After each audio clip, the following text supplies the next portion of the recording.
It's time for the insane, the honest, and the profane with your hosts, Brandon Combs. Jed Hoyer has been a coward as a GM. Doesn't go out and he doesn't make the big splash signings. He doesn't spend the money in the right places. But then I don't let Craig Counsell off the hook because, yes, did he get put in a bad spot with this rotation by Jed Hoyer? Absolutely. But then you didn't put those guys that you did have in a position to succeed in the playoffs. And Ryan Fitzgibbons. I mean, if he's just as good as Justin Fields, it's probably the worst draft pick in the history of Bears football. It probably is. And one of the worst draft picks in the history of the NFL. It's Combs and Fitz, Windy City Sports Talk, right here on ChicagolandSportsRadio.com. They're going to throw it. He's under pressure. He throws it. It's going to be intercepted at the 2-yard line by Tyron Hopper. 4th and 19. Have to go for the 51-yard field goal off the foot of Santos. And that one is good. On the ground. Swift. Can he get into the end zone? He can. Chicago. From the 23, pass to the outside. Finding room here. Golden. Golden is inside the 10, and Golden will go into the end zone for the touchdown. In the pocket. Fires, caught. Touchdown. Olamide Zacchaeus into the end zone. Has time. Throws. Caught. 2 points to try to make it 6 up. And the kick is no good. 49, Williams chased, throws, and it's caught at the 30-yard line. Williams throwing, and it's caught for the touchdown by DJ Moore. One last gasp.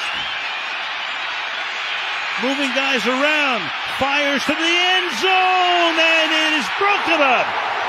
The Bears win it in a crazy one. Ben mentioned that hearing the noise from the Packers leading up to this weekend. Did you notice that? Was that something you took exception to, or what did motivation from? Yeah, they wanted us. That's what I heard. They wanted it, and they got it.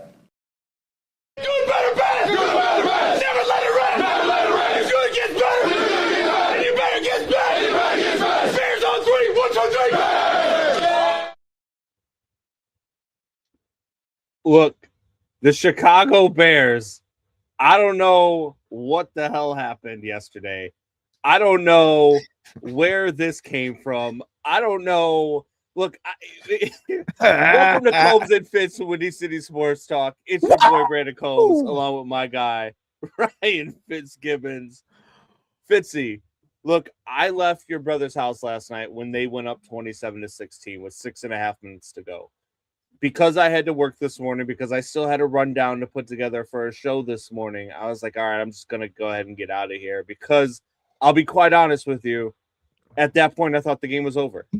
We didn't mention it last night while we were at your brother's house, but at halftime, right before halftime, McManus misses a kick. And before he misses that kick, I tell you, we're like sitting why there don't you talking. tell the people? What did I tell you? Yeah, we're sitting there talking, just like an honest conversation about what's happening. Like there's a fan conversation that you have during these games where you're just pissed at whatever player. And then there's like the honest conversation you have with yourselves that we're having, like, okay, kind of like looking at all the wreckage that has happened in the first half. And you're like, he misses this field goal. Bears win 24-21. Now, it didn't happen that way. And I was like, there is no way Green Bay is going to score 45 points in this game. Yep. There's no way that happens. Now, it was close. Well, 21-16 happens, and I kind of like I kind of shoved you a little bit with my elbow and said, what did I say? What did I say? But then they go up 27-16, and I'm like, all right, I'm gonna go ahead and get out of here. And I'm on the way back to my house, which is not a long drive from your brother's house, like 2-minute drive. And I'm listening to Joniak call the game on ESPN 1000 and the Bears call of that game.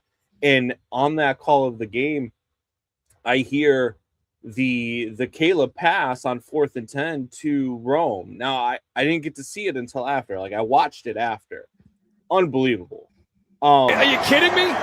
This is why when Caleb Williams was coming out of USC, it was plays like this that made everybody go, this guy. Yes, that Man. pass. That's the pass that I'm looking at. And What the? so when I get back in the house, I'm like, all right, let's see what's gonna happen. And I mean, just pandemonium. I mean, I was up and yelling. My mother-in-law was up and yelling. Like it was just pure pandemonium. And what a great night for Bears fans. I mean, just an unbelievable comeback. I mean, look, it's not the same. It's not even close to the same. But it's for Bears fans. It's a lot like Patriots fans probably felt in that Super Bowl where they were down 28-3. Like just unbelievable and just unthinkable for that comeback. And look, man, it was man, I'm still in shock. I was out of my mind. I don't think I went to sleep till like after 2:00. That 5:00 alarm, 5:30 a.m. alarm this morning was brutal. But I just couldn't sleep, man. I was just too amped up. I was watching all the post game stuff, the Ben Johnson post game, Caleb post game. I mean, it's just so good. So good. It. And they got it. Yeah. I love that. I love that. Fantastic. It's the most improbable win I have ever seen. I mean, at least that's the Patriots. That's the Patriots in their prime, probably the best dynasty. And Jeremiah says Cairo made a 50-yard field goal, probably the biggest shock of the night. Doubting Thomas. Okay, I'm good with the Loveland pick. You think? What a beast. And he might not be an idiot. I could have been wrong with that. Even his post-game speech was okay. But the most improbable finish or just entire game I've ever seen. I mean, that's Patriots in the prime. That's Belichick. That's Tom Brady. That's not where Ben Johnson and Caleb Williams are right now. That's veterans. That's a veteran team that didn't panic. The Bears were panicking. Caleb Williams was throwing his helmet on the sideline. They could say whatever they want that they didn't panic. They were definitely panicking. It's just they went for it on 4th and 5 from their own 35. That's in the second quarter. They're recomposing themselves, and I want to talk a little bit about that, about the age of the coaches and how much the NFL has changed and how much it probably hasn't gotten better with some of the decision making that's happening on the field now. But just totally improbable. Let's go through it. Just want to go through a few of these stats. Yeah. Before you go, the one thing I want to throw out, Caleb, to have only completed 50% of his passes and still thrown for 363 yards, it might be the most insane stat of that game. Oh, I mean, that's insane. I mean, we could start there if you want. 2 touchdowns, 195 yards in the fourth quarter. If you would have told me that was his stat line for the game, I'd be like, oh man, maybe they won. I mean, I've been fine with that. Oh, and they ran the ball enough. They did not run the ball enough. Tell you the truth, the first touchdown they get is on a running play within the 10-yard line, which they should have done a couple of times before then. With the first time all season, the Bears have won a game without recording a takeaway. First time. NFL all-time to score at least 24 points in the fourth quarter and overtime of a playoff game to overcome a 15-point deficit. Only 2 teams. We just said the Patriots. Bears' lowest win percentage during a victory over the Packers from 651 in the second quarter to 259 in the fourth quarter. We just looked at the percentages. That's Jordan Love's the most TD passes that the Bears have had at home in a playoff game. I mean, he looked good for part of the game. Let's talk a little bit about more of that. According to AP's Josh Dubow, Matt Fleur is the 5th head coach to lose multiple playoff games. He led by 7 or more points to start the fourth quarter. You want to know the other coaches? You might be able to name one. You probably can't name one. Actually, Bill Belichick? No, Kyle Shanahan, Andy Reid, and then some older coaches, Jim Mora. Jim Fassel is a pretty good coach. Oh, wow. Super Bowl. Yeah, that's 4. Number of fourth quarter comebacks, including the playoffs, is the most in season by any QB under 25. That's 7. He has 7 comebacks now. And then the years since the Bears' last playoff win, 15. 13 33 years since a team scored 25 or more points in the fourth quarter. 35 years since a Bears QB had beaten the Packers multiple times in a season. Jim Harbaugh was the last to do it. 74 years it had been since the Bears scored 21 or more points in 4 straight games against the Bears. 74 years. Yeah. And that's the same number. That's the same percentage of passes that the Packers threw in the second half. 74% of the Packers plays were passes in the second half, which could get you fired, Matt LaFleur. That is overconfidence. That is a still young coach at 46. You do not go up 21-3. You have Josh Jacobs. They're not exactly gashing the Bears defense. And sorry if I'm filibustering a little bit here, but I think I have to. You do not come out in that second half and throw the ball 74% of the time. You deserve to lose if you do that. Yeah, and I think that might be the most insane stance since you got the stats right in front of you. Josh Jacobs, they were up 21-3. Josh Jacobs was running all over the Bears in the first half. He ran the ball 14 times in the first half. He finished the game with 19 attempts. 5 attempts in the second half while you're up 21-3 is inexcusable, and that's almost like you're trying to get fired. Like I can't explain it any more than that. It was a terrible job, and I'm thankful for it, Matt LaFleur. I appreciate that. But man, you do not keep your job after doing something like that when you have Josh Jacobs, and as effective as he was in the first half, to only hand him the ball times in a playoff game when you are up 3 scores, it's inexcusable. I don't think that there's any way Matt LaFleur is the coach of the Green Bay Packers. They have him in on the kickoffs, and he fumbles. He hasn't returned a kickoff. Megan TV says defense wins that game too. Got the fans back in it. I agree with that. That was another thing we talked about when it was at halftime. I was like, does Dennis Allen lose his job? You said no. I said, I don't know. Definitely doesn't lose his job now, making some chicken salad out of some chicken shit at the end of with all the injuries though to this season. I think you have to give that a pass. With all of the injuries and leading the league in takeaways, I think that was enough to give him at least a second year. First 5 rounds of the draft. Which side of the ball are you picking on? Offensive line. I mean, there's some problems on the offensive line, but a lot of those guys you have under contract. I mean, Ozzie Trapillo now. Yeah, I mean, he's probably out for the year. He got hurt. Looks like a meniscus thing. Ben Johnson said after the game. I want defense. I want an edge rusher. Yeah, but I kind of, look. Would you trade DJ Moore in a 3rd round pick for Max Crosby?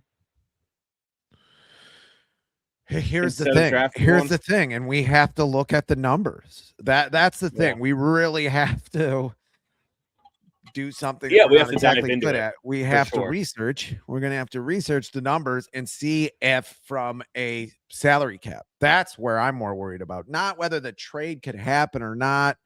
They're not going to have a high pick, so it might not happen. Caleb and Warren or Megan TV, only 2 QBs to throw 350 plus in a playoff debut. I did not know Warner did that, but I'm not surprised with that old offense. They won the Super Bowl that year. Just to be in the same conversation as that St. Louis Rams offense, that's when the Rams were in St. Louis, is insane. Scotty K, what's going on, Scotty? Long time no see. Greatest night of my life. There are no words to describe how insane that crowd was. Scotty, a season ticket holder. Oh, boy. I can only imagine what that was like. I've seen some videos. I know my guy Blake Cowell, who was on the show a couple weeks ago, he was at the game too. I watched his stuff on Twitter on it. I mean, it just seemed insane. By the time he got to his last video, he had no voice left. And it was just that atmosphere had to be insane. Danny Parkins, who used to be with 670, now is doing some stuff on Fox Sports. He flew in, he was at the game, he had stuff all over Twitter as well. It was insane, man. And just the atmosphere there, and not just because it was a playoff game, and not because it's been so long since the Bears had won a playoff game, since 2006 when they went back to the Super Bowl. as your cousin Vinny now hopefully is happy that we mentioned that they went to the Super Bowl again in 2006. You know, you look at that, but it's the Packers too, right? Rivalry and what that meant, and the way that the Bears had just been manhandled through the first, 2.5 quarters, maybe even 3 quarters, and you're like, man, here we go again. Here we go again. And I said before the game yesterday, I said, as Bears fans, I'm just going to enjoy the ride. It's already been a successful season. I don't want them to lose, but if they do, so be it. And I'm excited for the future. Man, seriously, after that win, how would you pick anybody against them the rest of these playoffs, even if it is the Rams tomorrow or next week, or even if it is the 49ers next week? How do you pick against them? Even if it's the Eagles next week, you pick against this football team right now. Even if they're down for 3 quarters, apparently you can't pick against this football team right now. I don't know. How do you I've never been able to do this, man? Go ahead. I was gonna say, how do you even have a money line? Doubting Thomas, who we've had on this show before, likes to bet the second half of games or even the first half of games. How do you even put a line out on a second half of a game with this team? I mean, that also comes down to, it's got to come down to conditioning. When one team is just outclassing you an entire half, and then you come back, like, that's got to have something to do with what the Bears are doing in practice, what they're doing with their conditioning, what they're doing, and all those things. Yeah, you can have a second half speech, and it sounds like Ben Johnson had one. You can't do much in 12 minutes. You can't do much in 12 minutes.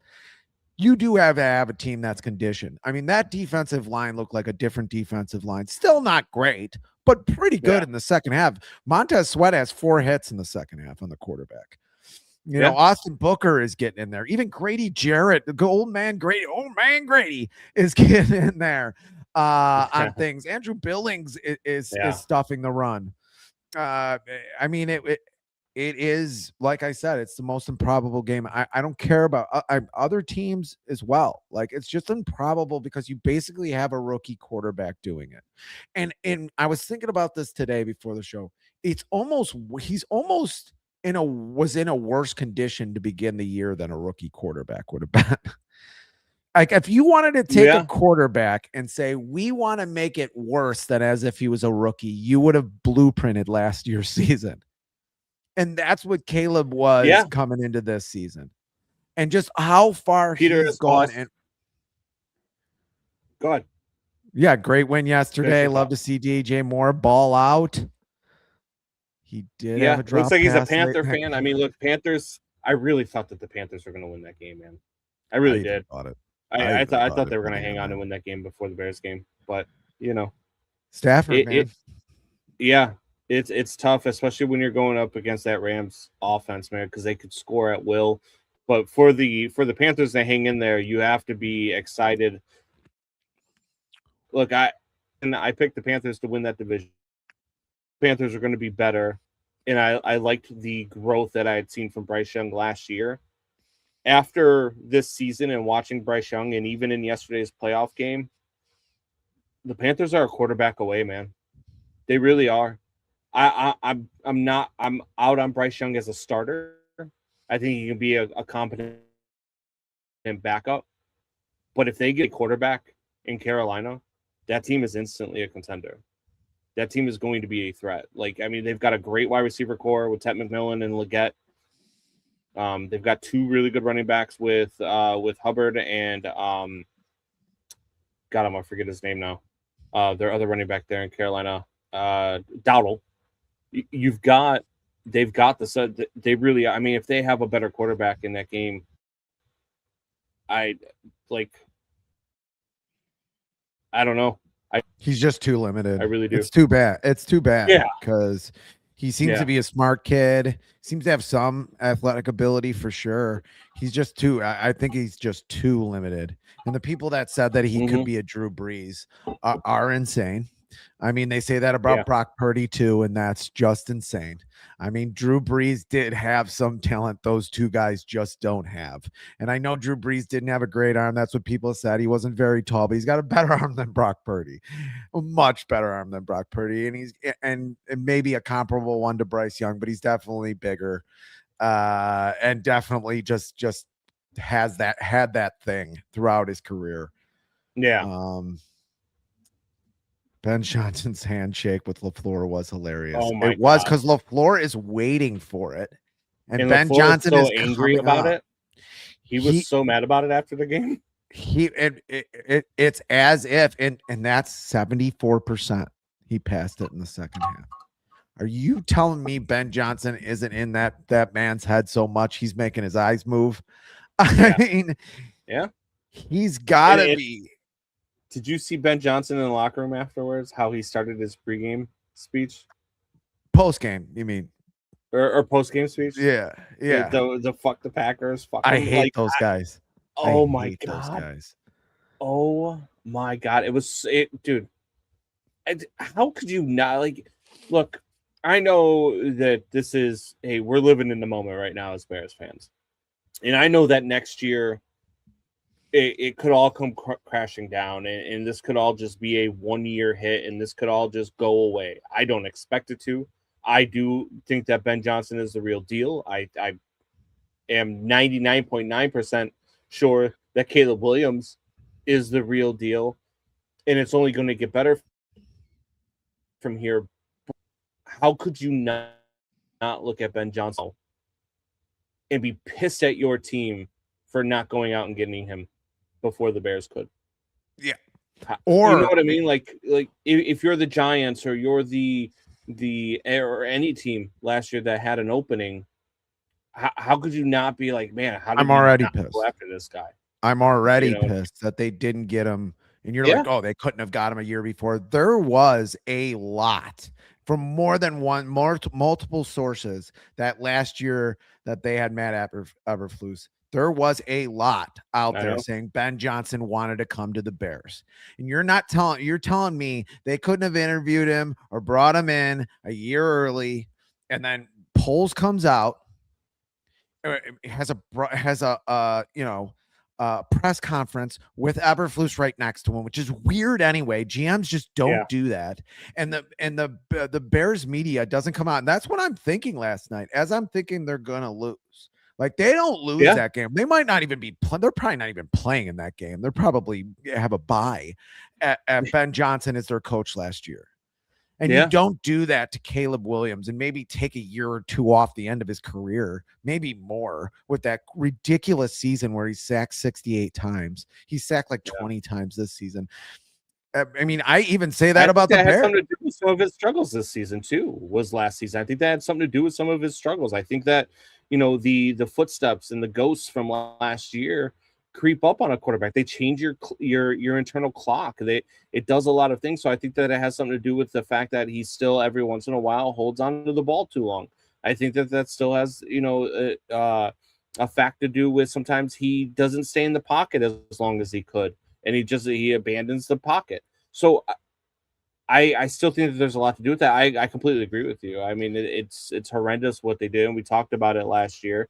That they should have done that.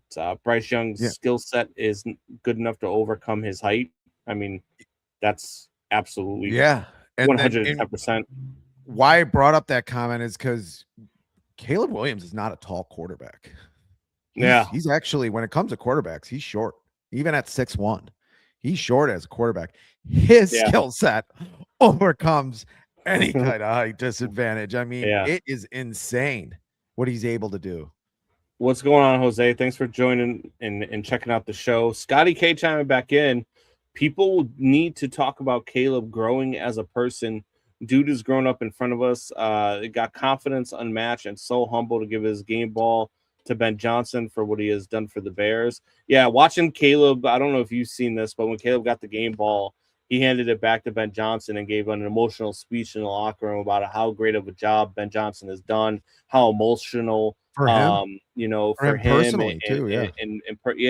So, dude, I mean, look, and that was my concern about Caleb when they drafted him, was his headspace and how was he going to handle Chicago. The kid has done everything right, man. He just has. And this dude is a baller. And he wants nothing more than to win. I know some people, they asked Ben Johnson in the postgame presser about Caleb and being more demonstrative than ever on the sidelines and all this stuff.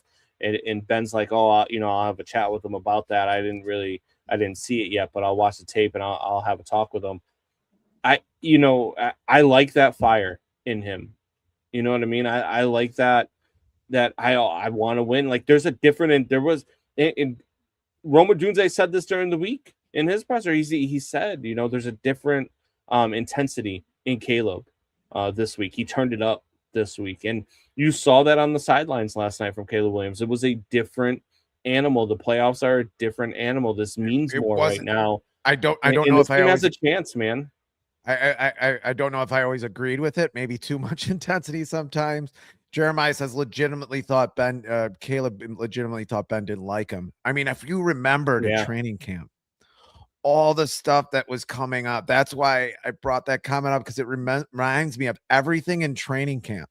Him throwing the ball to the net, Caleb, to all the stuff with him and Caleb not really getting along, to Caleb can't get along with any coach. Look, he couldn't get along with this coaching staff that was sexting pictures to people and doing whatever. And that's Matt Eberflus's coaching staff, and Matt Eberflus got fired from the damn Dallas Cowboys as a defensive coordinator. He's going to be a linebackers coach next year.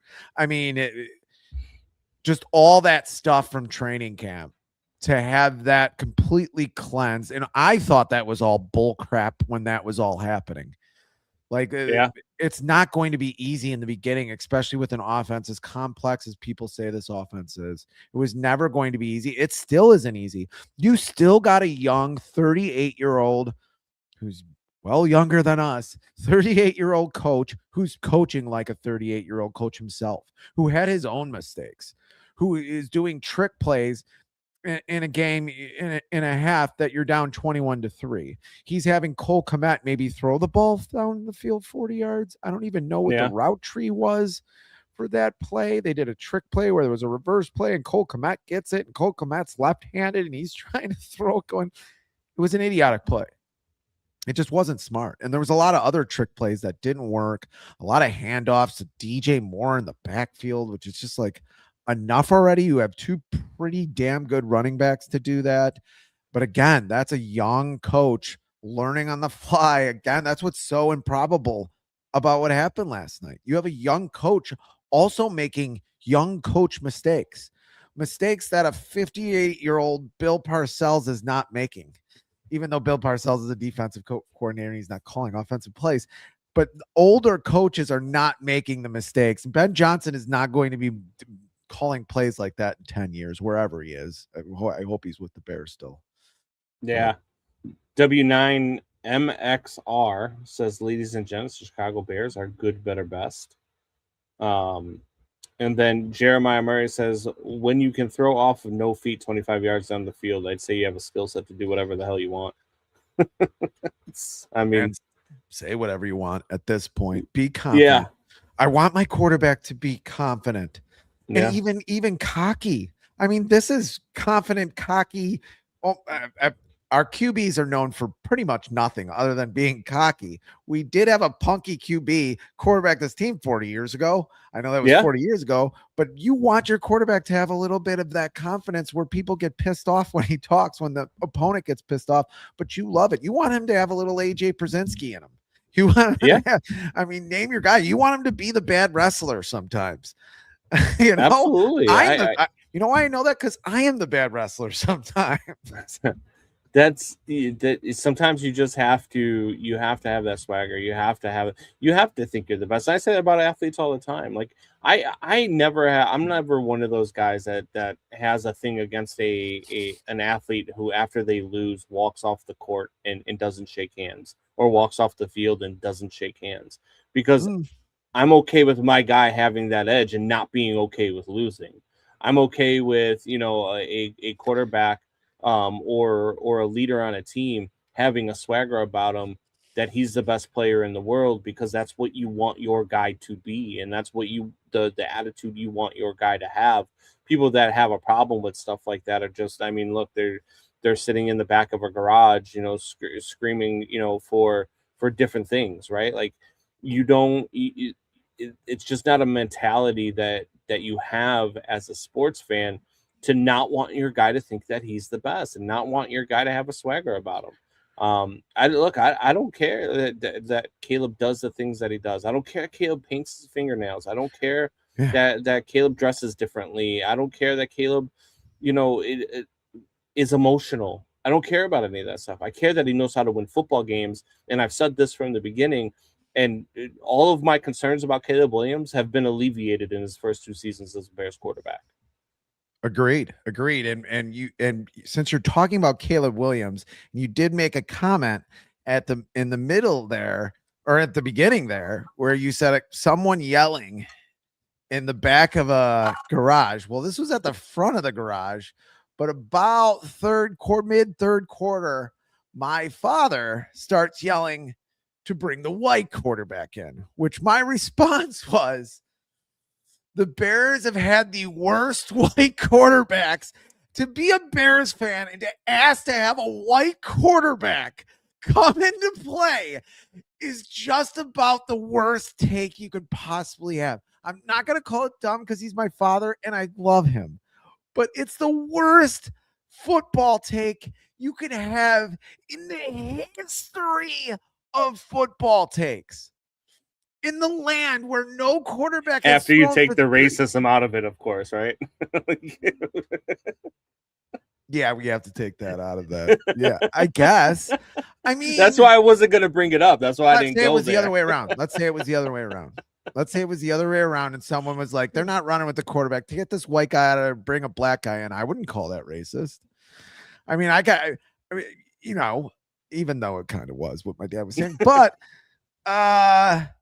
like, if anybody, like, to bring in a backup quarterback who happens to be white, like any backup quarterback, and this is Bears history, like we're always asking to bring in the backup quarterback because, he was going to change everything. Yeah. It was the worst football take. Unfortunately, it was. He's a sweet guy, but Caleb has found the balance of confidence in his skill set and humbleness to always improve, says Scotty. Caleb has more wins versus the Packers than Cutler, Mitch, and Fields combined. That's crazy. You going to bring up Doubting Thomas's comment, or? I tend to not bring up Doubting Thomas's comments, but we can. Wouldn't a Mount Greenwood viewing party? Wouldn't be a Mount Greenwood party otherwise. Yeah, it's kind of a fair point. That's why I was trying to skate past it, but then Fitz was just like, nah, screw this. We're going to talk about my racist dad right now.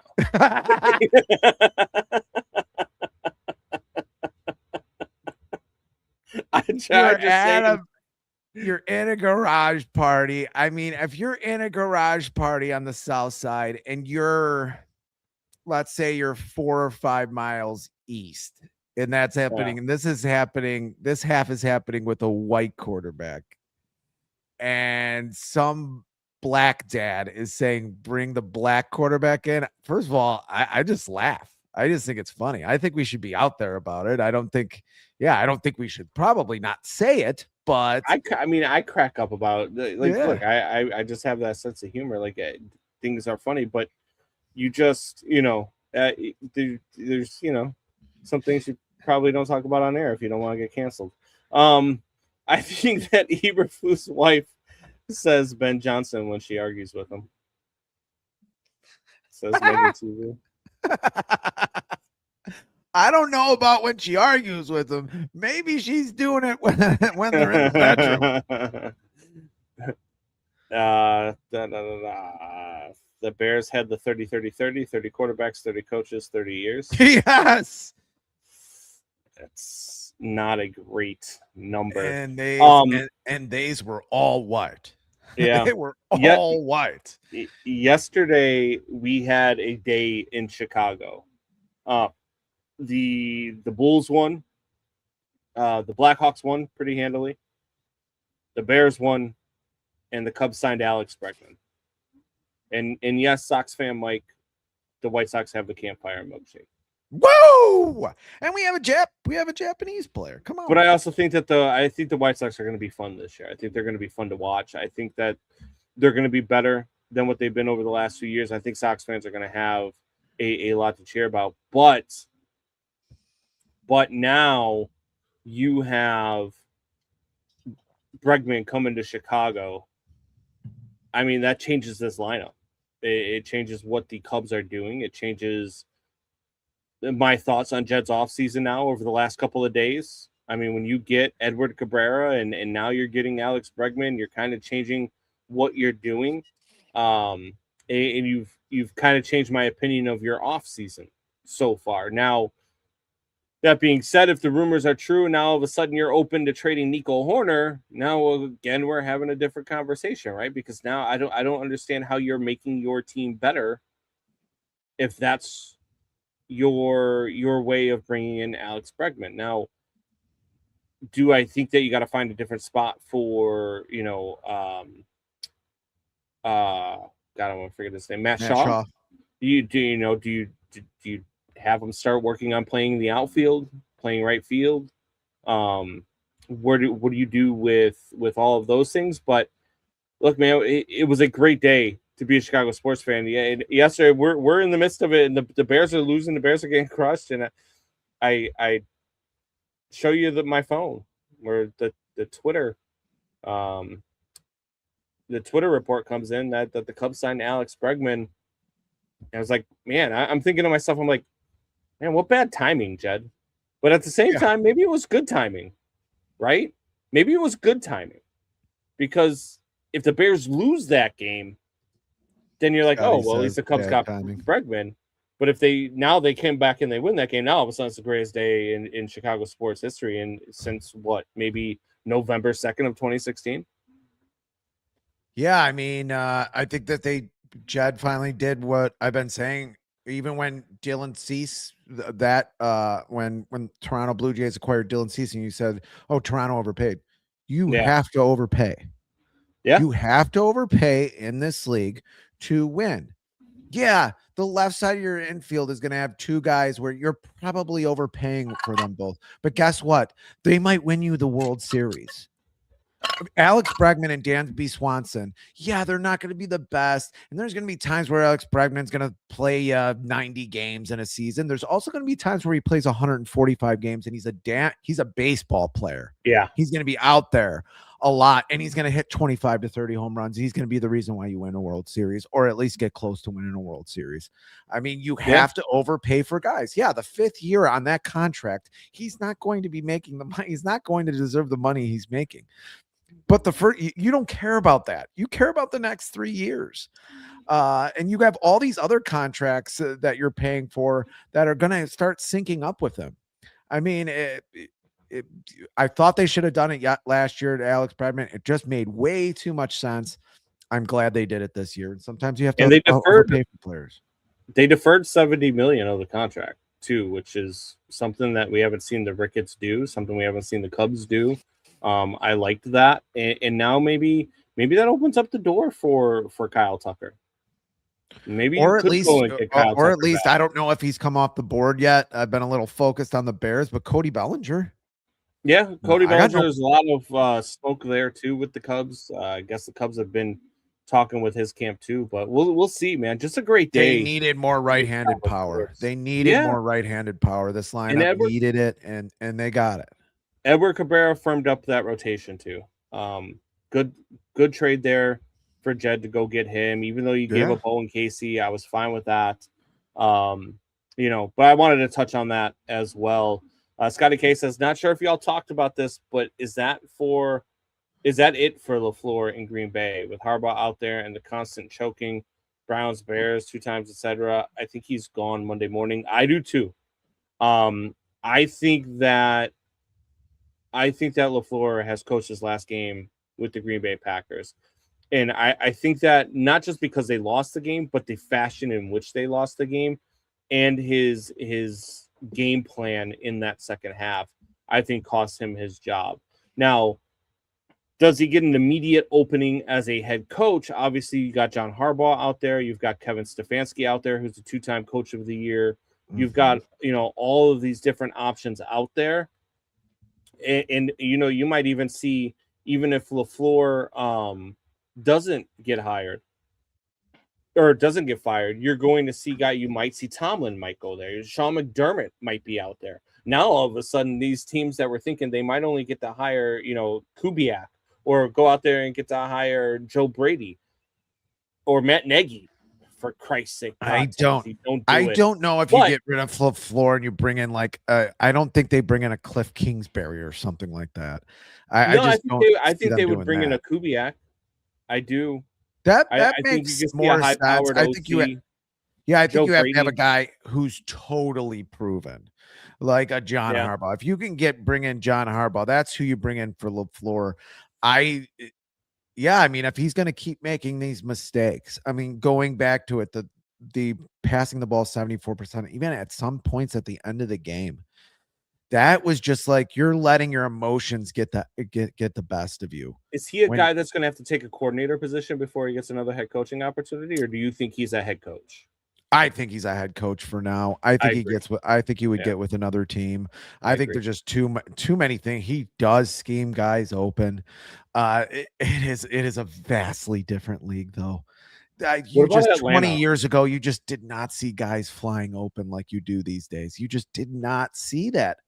Every game, it's like 7 or 8 times. If you saw it in one game 20 years ago, it looked odd. Yeah. Scotty says that's the Las Vegas. I can see Las Vegas. I could see John Harbaugh going to Las Vegas. I don't know why anybody would Tom take Brady there. I don't. Why would you do that? You have, it is bare bones, and now you've got, if you're Matt LaFleur, why he would do that? Why would John Harbaugh do the Ravens job out there? You've got the Dolphins job out there. You got the Giants job out there, which I think is prime property. Everybody keeps talking about the Ravens job, and I understand you have Lamar and you've got a 2-time league MVP, and it could be good there if the right guy goes there. But to me, man, when you've got the Giants job with Jackson Dart and with Neighbors and with the defensive line, the defensive line and offensive line is kind of already put together, and a top 5 pick. You've got a top 5 pick this year, which you could either use for more draft capital and move down in the draft and get more draft capital moving forward, or you can use the number 5 pick to go and get Jeremiah freaking Love. And now all of a sudden you've got an unbelievable roster on offense, not to mention a talented defense. And I know that, it didn't pan out this year because you couldn't get, I'm going to forget his name, the edge rusher that they got from Penn State. You couldn't get him to buy in, and he wasn't showing up to practices and kept getting, fined by the team and suspended by the team and punished, blah, blah, blah. But now all of a sudden you get a leader in there like Matt LaFleur, who he can buy into. Now all of a sudden you change everything, right? We saw it with Ben Johnson and the Bears. If you can get a coach that can come in and change the culture, that can change things rapidly. And to me personally, if I'm a high-powered head coach like Matt LaFleur or Kevin Stefanski or even John Harbaugh, the New York Giants are number 1 on my list. And I probably have to change the GM there because I'm not going there with Joe Shane. Joe Shane's the problem there. But I probably go there and I say, hey, yeah, I would love to come coach this team, but I'm bringing my own GM. I'd say Ravens are 1. But I get your Giants thing. I just say Ravens are 1. They're just more ready. And it, Scotty brings up a good point. Matt gets to develop Fernando. That can make sense. LaFleur did develop Jordan Love. Jordan Love is at least good enough. I don't know why he's always throwing off his back foot when nobody is rushing the quarterback sometimes. And to have that first half and then to end off at 50% completion percentage is a problem for me in that game for Jordan Love.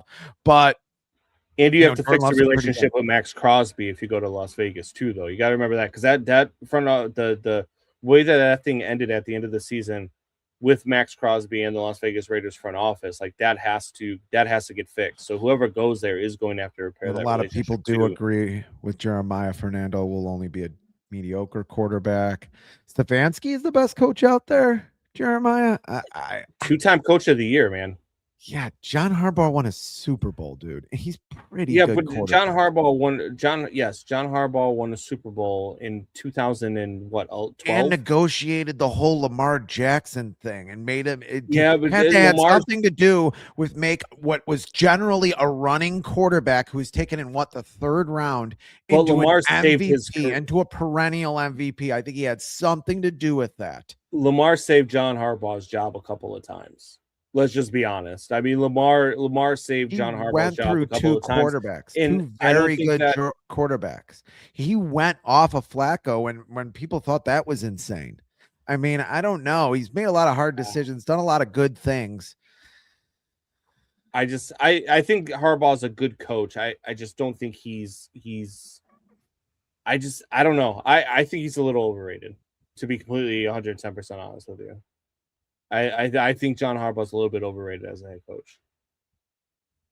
And that's just my take on him. I don't think he's terrible. I think he's going to do well in other plays. I think it was time in Baltimore for them to have a new voice.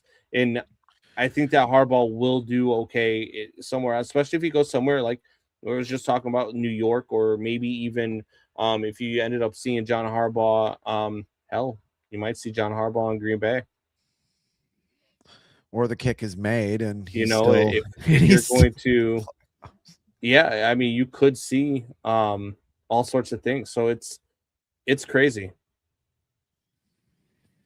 but you never know, man. Like you've got to see where these things are going to go. You've got to see who's out there. But I think that Stefanski, I agree. I think Stefanski is the best coach on the market right now. He would be my number one if I'm teams looking for a head coach. Interesting. Yeah. And if LaFleur's out there, you still on Stefanski? Yes. I've been out on LaFleur for a couple. I think LaFleur's to me he's like Harbaugh. I think he's a good coach. I just think he's a little overrated. And I think that his play calling, as we saw last night, especially when you have a lead, is always a little suspect. I mean, what has he done in the playoffs? What has LaFleur done in the playoffs? Nothing. And this they're not even in the playoffs the last 3 years without the 7 seed, which I think is a weird seeding in the playoffs. This is all going to change in the NFL at some point. The whole playoffs is kind of weird and doesn't make a whole lick of sense.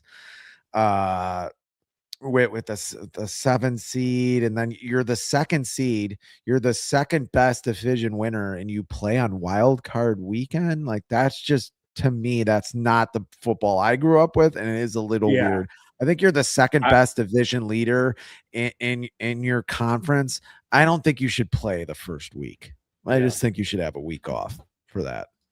I want to get back to Jeremiah's comment. Fernando will develop into a mediocre quarterback, because about a month ago, I was on that same boat where I was like, man, I don't know if this kid's game really translates into the NFL game. Like, I think maybe he might end up being another Tebow, was my take about a month ago. I've watched this kid throughout the playoffs really closely, and the things that he's doing with Indiana. I watched some of these throws that he's making. Fernando Mendoza is going to be a good quarterback, and unless he ends up with, it could be the Raiders too, depending on who goes there to be the head coach. But unless he ends up with the Jets, I think Fernando Mendoza can be a really good quarterback. I think Tim Tebow. No, I would. First of all, Tim Tebow was left-handed. I think that just changes everything in the NFL. And he had a long release with a bad arm, which is which is two really bad things to have as a quarterback. I think Fernando has a pretty decent release. And a pretty good arm, and I think Mendoza. You'd be talking about Mendoza in 2 years the same way we're talking about Drake May now, where people are talking about him as an MVP candidate. because I think he can Ooh, be wow. that good, especially if he lands in the right system. Now, look, you've got to land in the right system in the NFL. You just do. People talk about system quarterbacks all the time. I'm telling you, name me a quarterback who's not a system quarterback right now. Even when you talk about, and I know people always give me grief The for best this, quarterback of but all time was a even when system you quarterback. e- You're not even when bringing Tom Brady in to do bootlegs. well, Tom And Brady went and did it in another system, which might kind of defeat that theory. it was a But very similar system where he's throwing short well, I think it was Tom passes Brady's under own system in Tampa Bay. and You know Bruce what I mean? Arians. But He knew Bruce Arians. They knew each yeah, other. Like they were able to mold something that fit him. You're but not even when you're doing, looking at Patrick Mahomes, you know, Patrick Mahomes, as great as he is, he's a you're not system doing quarterback too. you're not doing RPOs with Tom Brady. I mean, yeah, you're right. You're right. Do you is what I'm think Patrick Mahomes comes to Chicago, gets drafted by Chicago, which is always people's go to? Oh, you could have had Patrick Mahomes. Patrick Mahomes would have been backing up in Buffalo if he had been I don't believe the Chicago that. Bears quarterback. I What? think the cream rises to the top. I think What? I just think things would have gone. I think things would have gone a little different. You don't think Cody Parkey still would have double doinked?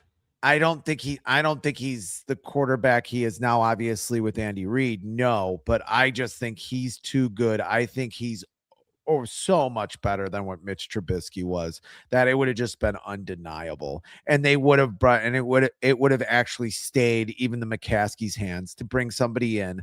I mean, that's one of the reasons why Ben Johnson was brought in, is because they were killing a first-round draft pick that could do things like the video we just showed of him throwing the ball 30 yards. The Bears didn't learn that and at the time it was with Ryan Pace.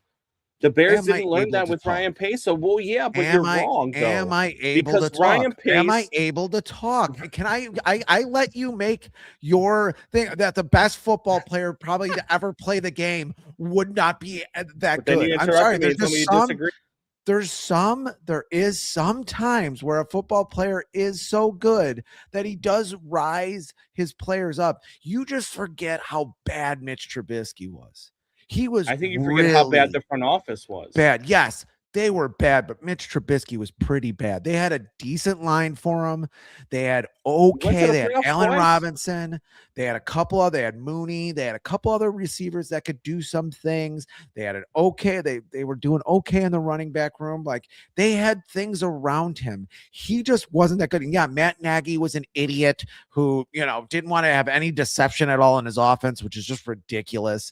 And if whoever he goes to is going to be terrible. But I just think that a quarterback would have risen above that, and they would have known like Matt Nagy isn't the guy, and maybe brought somebody else in here and stayed their hand. Once Mitch Trubisky was bad, and then you bring in, Justin Fields, and I don't even know what happened there. You're right. It is a bad organization, but I think Mahomes overcomes a lot. Here's why I disagree with you so much, because what have we seen the last 2 years since Matt Nagy went back to Kansas City as the OC? How good is Kansas City's offense? They're not even in the playoffs this year. I get it. Also, they have an old tight end who they shouldn't have brought back. They have a really bad receiving core that almost every year leads the league in drop passes. That offensive line isn't as good as it was. The Bears had the worst front office in the league at that time when he was drafted. I understand that. I mean, the Bears, and we could just say this: the Bears last year were making the White Sox look good. I mean, that's how bad they were. They were making the White Sox look good when the White Sox were literally chanting to sell the team. The Bears fans were chanting the same thing. So I get all that. I just think Patrick Mahomes, way too good. I think it at least stays a hand. And at the very least, let's say Patrick Mahomes isn't very good here. It's a Baker Mayfield situation where he leaves the Bears, maybe has 1 or 2 good seasons here. He leaves the Bears, somebody gives him a chance, and he's Baker Mayfield somewhere else. Actually, way better than Baker Mayfield somewhere else. I think that's what eventually would have happened to Patrick Mahomes here. Is he goes somewhere else, they give up on him, and he's terrific somewhere else. W9MXR says McCaskey handed Kevin Warren and Ryan Poles the keys, made a major shift in leadership. I mean, I agree with that to a point too. I mean, because once the handcuffs were off and they didn't have to stick with Matt Eberflus for an extra year, as the story goes, I mean, they made the right decisions. And I still don't know how much I trust Ryan Poles to do my drafting. But Ryan Pace was White I Sox think it's getting worthy. better. He was. Yeah. You could put him in the Sox front office and nobody would notice. Yeah. Actually, I mean, I think we've talked about this before. Chris Scott's not bad. I mean, he's actually doing a good job. It's I ridiculous. remember when we pooped all over that hire. Oh, we were screaming. I mean, yeah. Just disturbing every baseball sensibility I've ever had, and somehow they've just like fallen in. It's not even him doing it. It's Josh Bloomfield, I think, whatever. Some of the guys he has, the assistant GMs, some of the scouting that they brought in, but that's what good GMs do. They community build. And we've talked about that before too. And somehow Chris Getz has done that, but Ryan Pace wasn't able to do any of that with the Bears for sure. And that was, things would have been bad, but I think Mahomes would have found a home. I think he would have, whether it's here or somewhere else. All right. Before we get out of here, let's touch on these playoff games again. All right, here we go. I have the Jaguars over the Bills. You have the Bills over the Jaguars. Have you changed? And you're a crazy asshole. Okay. I have not changed my opinion. Yeah. I'm Jaguars going with the better quarterback. Yeah, I'm going with the better defense that can stop the run. Let's go Patriots Chargers. Who you got tonight? Patriots Chargers. I'll see. I was on the Chargers. You were on the Patriots. Yes, I was on the Patriots. I'm still on the Patriots. I'm still on the Patriots. I don't think the Patriots get out of the first round, but I think they do win one playoff game. Eagles Niners. I think we were both on the Niners, or were you on the Eagles? I was on the Eagles. Okay, I'm on the Niners. We are the exact opposite. And we're both on the Texans tomorrow night. Yeah, for sure. I think that the Pittsburgh Steelers are one of the worst team in this playoffs, possibly the worst team in this playoffs. Yeah, it's after Carolina's showing yesterday, they might be the worst team in this playoffs. Yeah, and they are almost every season. I think the Texans send Aaron Rodgers into retirement tomorrow. I really do. Bills, Eagles, Pats. So he's with you. Yeah, thank you. He's with you against me. Bills by a million. Not a good spot to be. The dead bodies that Jacksonville has played. Yeah. Have you seen the dead bodies? Yeah. You know who else they played and beat the snot out of? The Bills. Doubting Thomas has the Steelers tomorrow night. And can we just for 1 second talk about his comments? How dumb the NFL is to have. Did you see his moniker, by the way? The picture from last night. It's us, but with our freaking half naked brothers standing behind us. Bam Bam Bigelow. Can I just say how dumb the NFL decision was to have the Bears and Packers play last night instead of tonight or today? Like, how many viewers they must have lost to not watch that game. You have Al Michaels, and I think Kirk Herbstreit's actually really good. I know a lot of people who say I don't like Kirk Herbstreit. I actually really like Kirk Herbstreit. He doesn't even know half of the names. He's a college guy. He's a great college guy. Don't get me wrong. He's a great on college games. I like the way he sees the game. I like the way he sees the game. I forget names too. So do you. So, I mean, I like the way he sees the game, but Al Michaels, it's just, I mean, he's put a little bit more energy in it this year, but it's just, it's not good. He's saying it's 2nd and 5 when it's 2nd and 1. And they've already announced that he's coming back next year. And it's just like, you have that booth. Put those two after those first 2 games between both of those teams. How it wasn't Kevin Harlan and Tom Brady is beyond me. And how unless it was something where Amazon steps in. Unless Amazon stepped in and goes, no. We want this. Come on. Just the viewers they had in that game before it was one of the most. The NFL threw them a bone. One of the most viewed Sunday night games in the last 5 years, and they put them on a Saturday night. Yeah. Inexplicable. It's crazy. But all right, here we go. We got one more week of Bears playoff football. We don't know what time or what day they're playing yet. Yes. But once we find out, we will let you know. And we will be there for Bears pregame. Don't know where we'll be, but we'll be somewhere for Bears pregame. You don't have a lot Till of next time. information. You don't Yeah. have a lot of information. Well, we don't because we don't know. We Yes. have to wait until the schedule comes out. We have to wait until they tell us when everybody is going to be there. So we'll let you know. We'll let you know where it's at. But we will be there. Bears game next week. Tell your friends. Tell your neighbors. Tell your enemies. We'll see you later.